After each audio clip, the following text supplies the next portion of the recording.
देश में हर साल करोड़ों लोग सच्ची आस्था रख के कावड़ यात्रा करते हैं, लेकिन उनमें से कुछ लोग कावड़ यात्रा ऐसे करते हैं।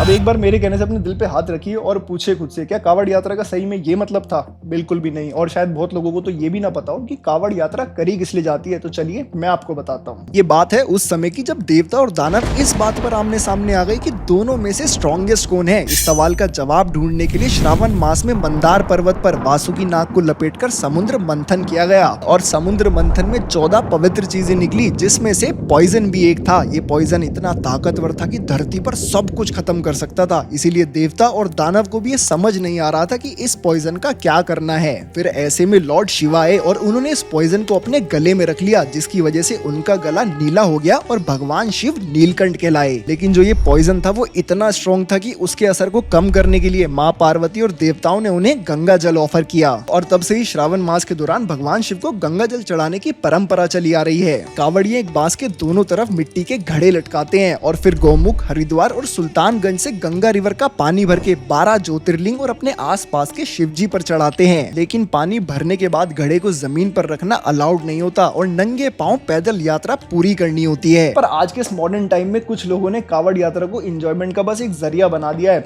किसकी कावड़ में कितना लाउड म्यूजिक बजेगा, इस चीज का भी एक अलग कंपटीशन चलता है। अब दोस्तों, इस बदलते ट्रेंड पर आपका क्या सोचना है? कमेंट सेक्शन में जरूर बताइए और ऐसी इन्फॉर्मेटिव वीडियोस के लिए फॉलो करें अनिकेत ठाकुर को।